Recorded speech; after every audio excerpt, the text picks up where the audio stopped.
नमस्कार मित्रांनो, श्री स्वामी समर्थ. सर्व महिला व पुरुषांनी महाशिवरात्रीला आवर्जून पाळा हे 20 नियम. महाशिवरात्रीचे व्रत लहान मुलं, स्त्रिया, पुरुष घरातील सगळ्यांनी केले पाहिजे. महाशिवरात्री उपवासाचे नियम. नंबर 1. महाशिवरात्री उपवासाच्या दिवशी सकाळी लवकर उठून पाण्यात काळे तीळ टाकून अंघोळ करावी. शक्य असल्यास गंगास्नान करावे किंवा अंघोळीच्या पाण्यात गंगाजल मिक्स करून देखील तुम्ही अंघोळ करू शकता. नंबर 2. उपवासाचे इच्छित फळ मिळण्यासाठी उपवासाच्या दिवशी शक्यतो फलाहार करून उपवास पकडावा. परंतु ज्यांना काही कारणामुळे फलाहार व उपवास करायचा नसेल तर ते फराळ करू शकतात. पण पांढरे मीठ वापरण्याऐवजी सौंध मीठ वापरावं. शेवटी उपवास हा आपली श्रद्धा आणि भक्तीवरती असतो. तुम्ही फलाहार करून उपवास करा किंवा फराळ करून फक्त मनोभावे करा. मनातील इच्छा भगवान शिवशंकर नक्कीच पूर्ण करतील. नंबर 3. कांदा, लसूण, मांसाहार, दारू यासारखे तामसिक पदार्थांचे उपवासाच्या दिवशी सेवन टाळावे. उपवास करायचा असेल तरी देखील आणि जे उपवास करत नसतील त्यांनी देखील किमान शिवरात्रीच्या दिवशी या पदार्थांचे सेवन करू नका. नंबर 4. उपवासाच्या दिवशी दिवसभर भगवान शिवाची मनोकामना आराधना करावी. या दिवशी महामृत्युंजय मंत्राचा देखील जप करावा. यामुळे आयुष्यातील दुःख संकटे नष्ट होतात. नंबर 5. व्रताच्या दिवशी दिवसाला झोपू नये. शास्त्रानुसार दिवसाला झोपल्याने आपल्या व्रताचे पूर्ण फळ आपल्याला मिळत नाही. पण ज्यांना काही शारीरिक त्रास असेल ते झोपू शकतात. नंबर 6. महाशिवरात्रीचे व्रत काही जण निर्जला म्हणजेच काही न खाता पिता किंवा केवळ पाण्यावर, काही जण फलाहार तर काही फराळ करून करतात. आपल्या इच्छाशक्तीनुसार आणि शारीरिक क्षमतेनुसार व्रत कसे करायचे ते ठरवावे. दुसऱ्याचा हेवा करून व्रत करू नका. नंबर 7. जर फराळ करून व्रत करत असाल तर साध्या मिठाऐवजी सौंध्या मिठाचा उपयोग करावा. नंबर 8. उपवासाच्या दिवशी कोणाशीही भांडण तंटा करू नये किंवा निंदा करू नये. खोटे बोलून दुसऱ्याचे मन दुखवू नये. आपले आचरण केवळ स्वास्तिक ठेवावे. नंबर 9. उपवासाच्या दिवशी ब्रह्मचर्याचे पालन करावे. शरीर आणि मनाची शुद्धता राखून ठेवावी. म्हणून स्त्री पुरुष दोघांनी ब्रह्मचर्याचे पालन करावे. नंबर 10.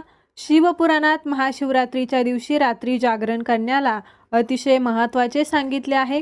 काही ठिकाणी रात्री जागरण करून भगवान शिवांची पूजा मंत्र जप केला जातो. यामुळे व्रताचे फळ दुप्पट मिळते अशी मान्यता आहे. हे केवळ आपल्या श्रद्धेवर अवलंबून असते. नंबर 11. उपवासाच्या दुसऱ्या दिवशी सकाळी व्रत सोडावे. त्यासाठी सात्विक अन्नपदार्थ घ्यावे. नंबर 12. ज्या स्त्रियांना मासिक पाळी आली असेल त्यांनी व्रत करा, केवळ पूजा करू नका. मनापासून श्रद्धेने व्रत केल्यास पूजा न करता देखील तुम्ही व्रताचे पूर्ण फळ मिळेल. नंबर 13. गरोदर आणि स्तनपान करणाऱ्या स्त्रियांनी शक्य असेल तरच उपवास करावा, तर केवळ भगवान शंकरांची पूजा, विधी आणि मंत्रजप केला तरी देखील चालेल. नंबर 14. महाशिवरात्रीला काही ठिकाणी भगर हा पदार्थ खाल्ला जातो, पण काही भागांमध्ये अशी मान्यता आहे की सोमवारच्या उपवासाला भगर खाऊ नये.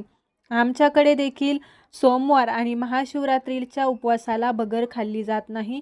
तुम्ही देखील महाशिवरात्रीला भगर खाऊ नका, परंतु तुमच्याकडे खात असतील तर तुम्ही खाऊ शकता.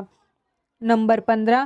शक्यतो सोमवारी किंवा महाशिवरात्रीला स्त्रियांनी केस धुवू नयेत. धुवायचे असतील तर आधीच्या दिवशी धुवावे. नंबर 16.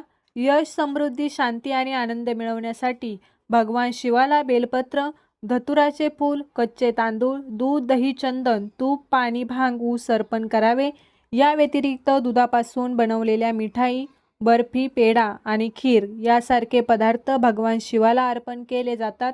तसेच पार्वतीला शृंगाराचे साहित्य अर्पण करा. महाशिवरात्री व्रताची पूजा 4ही प्रहारात करणे अत्यंत शुभ मानले जाते. पूजेच्या प्रत्येक वेळी ओम नमः शिवाय मंत्राचा जप करावा. याशिवाय शक्य असल्यास उपवासाच्या काळात रुद्राभिषेकही करावा. नंबर 17. उपवासाच्या दिवशी सकाळी शक्य असल्यास ब्रह्ममुहूर्तावरती उठून भगवान शिवाची मनोभावे पूजा मंत्र जाप केल्यास इच्छित फळ मिळते. त्यानंतर सूर्योदय झाल्यावरती सूर्यदेवाला अर्घ्य जल देखील अर्पण करावे. आणि व्रताचा संकल्प घ्यावा. नंबर 18, महाशिवरात्री उपवासासाठी शुद्धतेला विशेष महत्त्व आहे. या दिवशी स्नान करून स्वच्छ वस्त्र परिधान करणे आवश्यक आहे. त्यानंतर नित्याची देवपूजा करावी. नंबर 19, महाशिवरात्रीच्या दिवशी दिवसभर शिवाची पूजा केली जाते. ओम नमः शिवाय मंत्राचा जप केला जातो. नंबर 20, संतती प्राप्तीची इच्छा असेल तर जोडीने श्रद्धापूर्वक भगवान शंकरांची पूजा करून उपवास केल्यास निश्चितपणे फळ मिळते आणि संतती प्राप्तीची इच्छा पूर्ण होते. श्री स्वामी समर्थ. ओम नमः शिवाय. जय जय शिवशंकर शंभो. धन्यवाद.